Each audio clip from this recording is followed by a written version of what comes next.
Selamat malam, saudara-saudari dalam Yesus Kristus. Selamat bertemu kembali dalam renungan malam.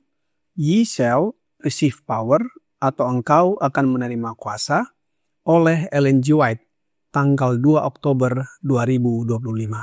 Mari kita berdoa. Bapa kami yang di sorga, Allah pencipta langit dan bumi, laut beserta segala isinya. Satu-satunya Allah yang benar, yang kami sembah selalu melalui anak-Mu Yesus Kristus. Kami bersyukur dan berterima kasih atas penyertaan dan perlindungan Bapa sepanjang hari dalam seluruh aktivitas dan pekerjaan kami. Pada saat ini, kami siap mendengarkan firman-Mu. Ajarlah kami agar dapat mengerti firman-Mu dan menghidupkannya dalam kehidupan kami sehari-hari. Besertalah dengan kami sepanjang malam ini, ya Bapa. Kami persembahkan doa ini di dalam nama Yesus yang adalah Tuhan dan Juru Selamat kami. Amin. Renungan malam ini akan dibacakan oleh Ibu Warti Siregar. Kepada Ibu Warti, kami persilahkan. Renungan malam pada hari ini, tanggal 2 Oktober 2025 berjudul Karunia Terbesar. Ayatnya terdapat di 2 Korintus 1 ayat 21 dan 22. Sebab Dia yang telah meneguhkan kami bersama-sama dengan kamu di dalam Kristus adalah Allah yang telah mengurapi, memeteraikan tanda miliknya atas kita, dan yang memberikan Roh Kudus di dalam hati kita sebagai jaminan dari semua yang telah disediakan untuk kita. Dalam memberikan Roh Kudus, mustahil bagi Allah untuk memberikan lebih. Tidak ada yang dapat ditambahkan kepada karunia ini. Melaluinya semua kebutuhan terpenuhi. Roh Kudus adalah kehadiran Allah yang vital, dan jika dihargai akan membangkitkan pujian dan ucapan syukur, dan akan terus memancar hingga kehidupan kekal. Pemulihan Roh Kudus adalah perjanjian kasih karunia. Namun, betapa sedikit yang menghargai karunia besar ini, yang begitu mahal, namun cuma-cuma bagi semua orang yang mau menerimanya. Ketika iman memegang teguh berkat, datanglah kebaikan rohani yang melimpah. Namun terlalu sering berkat itu tidak dihargai. Kita membutuhkan pengertian yang lebih luas untuk memahami nilainya. Oh, betapa luar biasa kasih dan kerendahan hati. Tuhan Yesus mendorong umatnya yang percaya untuk memohon Roh Kudus. Dengan menunjukkan kelembutan Allah sebagai orang tua, Ia berusaha mendorong iman dalam menerima karunia tersebut. Bapa Sorgawi lebih bersedia memberikan Roh Kudus kepada mereka yang memohon kepadanya daripada orang tua duniawi yang memberikan pemberian yang baik kepada anak-anak mereka. Hal yang lebih besar apa yang dapat dijanjikan, apalagi yang diperlukan untuk membangkitkan respons dalam setiap jiwa untuk memahami kita dengan kerinduan akan karunia yang agung itu? Tidakkah permohonan kita yang setengah hati akan berubah menjadi permohonan yang penuh kerinduan akan berkat yang besar ini? Kita tidak cukup memohon hal-hal baik yang telah dijanjikan Allah. Jika kita mau menjangkau lebih tinggi dan mengharapkan lebih, permohonan kita akan mengungkapkan pengaruh yang menghidupkan yang datang kepada setiap jiwa yang memohon dengan pengharapan penuh untuk didengar dan dijawab. Tuhan tidak dimuliakan oleh permohonan yang lemah, yang menunjukkan bahwa tidak ada yang diharapkan. Dia menghendaki setiap orang yang percaya untuk menghampiri tahta kasih karunia dengan kesungguhan dan keyakinan. The Signs of the Times, 7 Agustus 1901. Demikianlah bacaan malam ini. Terima kasih. Terima kasih atas penata layanan Ibu Warti. Tuhan Yesus memberkati. Saudara-saudari dalam Yesus Kristus, judul renungan malam ini adalah karunia terbesar atau pemberian terbesar. Apakah karunia terbesar bagi manusia? Roh Nubuat di dalam Letter 35 tahun 1893 paragraf 2 berkata, pemberian Roh Kudus adalah karunia terbesar yang dapat Allah berikan kepada manusia yang terbatas. Karunia ini diberikan secara cuma-cuma kepada semua orang. Dan dalam karunia ini tidak ada perhitungan. Anugerah ini secara khusus menandai penobatan anak tunggal Allah dalam kerajaan perantaranya. Roh Kudus adalah karunia atau pemberian terbesar yang diberikan Allah kepada manusia. Dan pemberian terbesar ini menandai penobatan anak tunggal Allah, yaitu Yesus Kristus. Dalam renungan malam ini, Ye shall receive power, halaman 284, paragraf 2 berkata, dalam memberikan Roh Kudus, mustahil bagi Allah untuk memberikan lebih. Tidak ada yang dapat ditambahkan kepada karunia ini. Melaluinya, semua kebutuhan terpenuhi. Roh Kudus adalah kehadiran Allah yang vital, dan jika dihargai akan membangkitkan pujian dan ucapan syukur, dan akan terus memancar hingga kehidupan kekal. Pemulihan Roh Kudus adalah perjanjian kasih karunia. Namun, betapa sedikit yang menghargai karunia besar ini, yang begitu mahal, namun cuma-cuma bagi semua orang yang mau menerimanya. Dengan memberikan karunia terbesar ini, yaitu Roh Kudus, cukup bagi kita. Sebab tidak ada lagi tambahan lain, dan itu yang terbesar. Pertanyaannya adalah, apa atau siapa Roh Kudus yang dimaksudkan?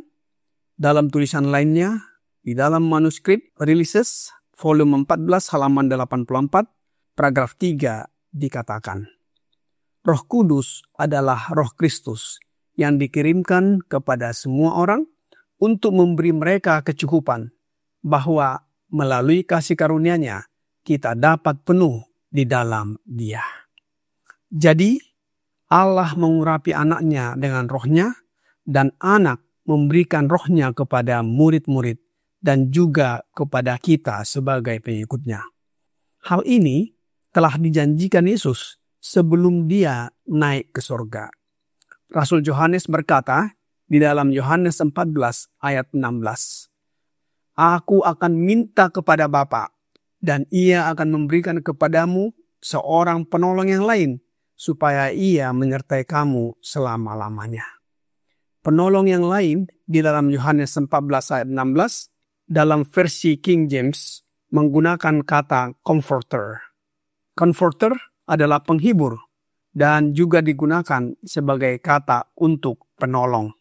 Sebab saat Dia bersama-sama murid-muridnya, mereka merasa aman dan selamat. Tapi Dia akan pergi, mereka pasti sangat membutuhkannya. Itu sebabnya Yesus berkata, Aku tidak akan meninggalkan kamu sebagai yatim piatu. Aku datang kembali kepadamu. Dapat kita lihat dalam Yohanes 14 ayat 18.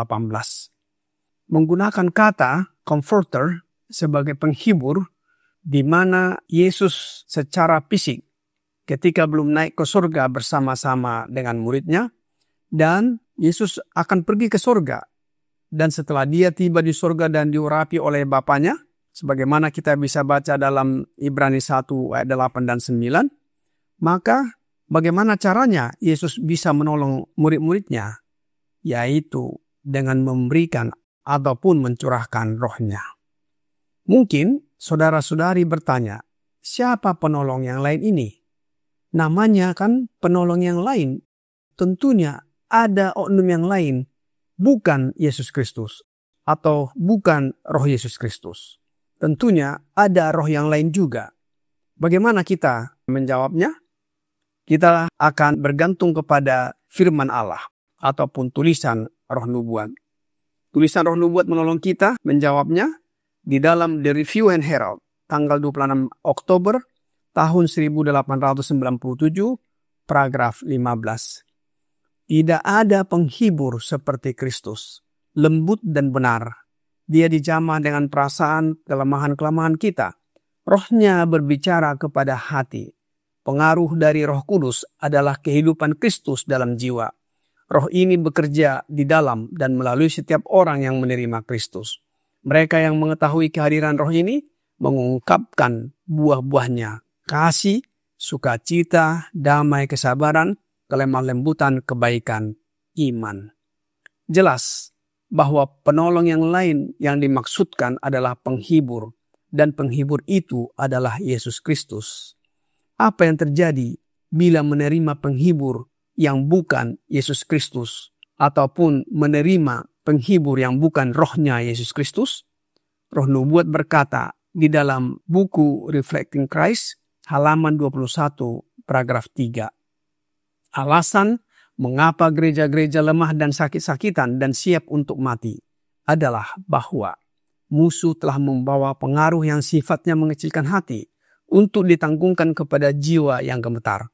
Dia telah berusaha untuk menutup pandangan mereka dari Yesus sebagai penghibur, sebagai yang menegur, yang memperingatkan, yang menasihati mereka dengan mengatakan, inilah jalan, berjalanlah di dalamnya. Musuh, yaitu setan, menutup pandangan umat-umat Kristen agar tidak mengakui dan menerima Yesus sebagai penolong yang lain atau penghibur itu. Akibatnya, mereka lemah dan sakit-sakitan yang ujungnya adalah kematian rohani, di mana tidak ada perubahan hidup ke arah pengakuan dosa dan pertobatan. Bagaimana Yesus bisa hadir dan berbicara kepada hati kita? Roh Nubuat berkata di dalam The Signs of the Times, tanggal 3 Februari tahun 1898, paragraf 10. Kristus menanti di pintu hati berkata, "Bukalah untukku." Tetapi dia tidak akan memaksakan dirinya kepada siapapun. Apakah kita mendengarkan suaranya? Apakah kesombongan kita direndahkan dan ditundukkan oleh belas kasihan ilahi dan kasihnya yang penuh belas kasihan? Bukalah pintu hati, karena Kristus sedang menunggu untuk masuk. Yesus menunggu di pintu hati. Dalam Wahyu 3:20, dia berkata, "Lihat, aku berdiri di muka pintu dan mengetok. Jikalau ada orang yang mendengar suaraku dan membukakan pintu, aku akan masuk mendapatkannya, dan aku makan bersama-sama dengan dia, dan ia bersama-sama dengan aku." Bila mana kita membukakan pintu, maka Yesus oleh kehadiran Rohnya yang kudus, yang disebut Roh Kudus, akan masuk ke dalam hati kita. Kuasanya akan menuntun kita untuk insaf akan dosa-dosa dan bertobat. Dalam Steps to Christ, halaman 26, paragraf 2 berkata, kuasa yang keluar dari Kristuslah yang menuntun kepada pertobatan sejati. Rasul Petrus membuatnya dengan jelas di dalam ucapannya kepada orang-orang Israel, manakala dia berkata, "Dialah yang telah ditinggikan Allah dengan tangan kanannya menjadi pemimpin dan juru selamat, supaya Israel dapat bertobat dan menerima pengampunan dosa." Kisah Para Rasul 5 ayat 31. Terlebih lagi, kita tidak dapat bertobat tanpa Roh Kristus yang membangunkan hati nurani, dan kita tidak dapat diampuni tanpa Kristus. Apakah ketika kita menerima Roh Kristus di dalam hati kita sama dengan menerima Roh Allah Bapa? Sudah tentu. Mari kita baca di dalam Advent Review and Sabbath Herald, volume 70, nomor 28, tanggal 11 Juli tahun 1893. Memiliki Kristus di dalam hati dan memiliki Roh Allah adalah sama. Dan memiliki Roh adalah untuk memiliki kehidupan Kristus. Karena Roh adalah hidup karena kebenaran. Itu adalah roh kehidupan di dalam Kristus Yesus.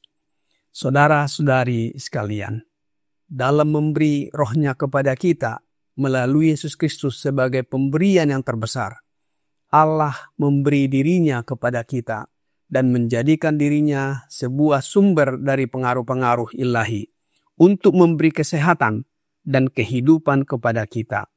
Maukah saudara-saudari menerimanya? Kiranya renungan malam ini menjadi pembaharuan bagi kita. Tuhan Yesus memberkati. Mari kita berdoa. Bapa kami yang di sorga, terima kasih atas firman yang sudah kami dengarkan malam ini. Kami mengerti bahwa Roh Kudus adalah Roh Yesus Kristus, yang adalah hidupnya sendiri, di mana Roh-Mu yang kudus diberikan kepada anak-Mu yang tunggal Yesus Kristus. Dan itu adalah pemberian yang terbesar dari Bapa kepada kami, agar kami menyadari dosa-dosa dan datang kepadamu serta bertobat dan memohon pengampunan. Oleh sebab itu ya Bapa, mohon karuniakan Roh Yesus Kristus dalam hidup kami, agar karakter kami diubahkan menjadi sama dengan karakter Kristus. Banyak dosa dan pelanggaran yang kami lakukan ya Bapa. Ampunilah kami. Kami persembahkan doa ini hanya melalui anak-Mu, Yesus Kristus, yang adalah Tuhan dan Juru Selamat kami. Amin.